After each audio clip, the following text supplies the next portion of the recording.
রাউজান উপজেলার ডাবুয়া ইউনিয়ন, এটা হচ্ছে রামদর জমিদার বাড়ি। চট্টগ্রাম রাউজানের বিখ্যাত জমিদার বাড়ি রামধন জমিদার বাড়ি ডাবুয়া জমিদার বাড়ি হিসেবেও এলাকায় পরিচিত।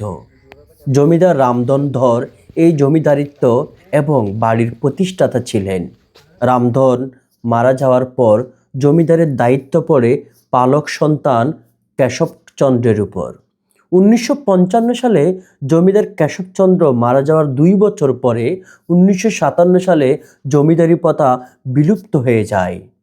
জমিদারি প্রথা বিলুপ্তের পর পরিবারের অন্যান্য সদস্যরা গ্রাম ছেড়ে শহরে চলে যান। এতে জমিদারির জৌলুস একেবারে হারিয়ে যায়।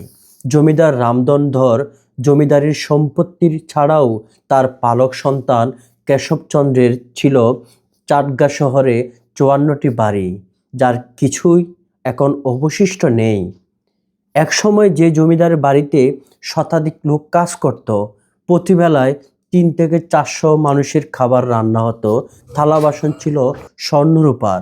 এখন সেই বাড়িতে শুধুই অভাব অনটন। কথিত আছে বাড়ির অনেক আসবাবপত্রও ছিল রূপা ও স্বর্ণের তৈরি।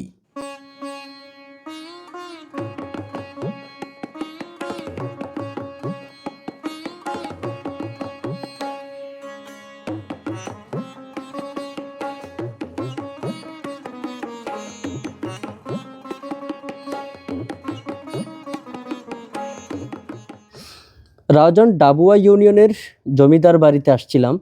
এখানে জমিদার রামদরের একমাত্র নাতনি ছবিদারের সাথে কথা বলেছি।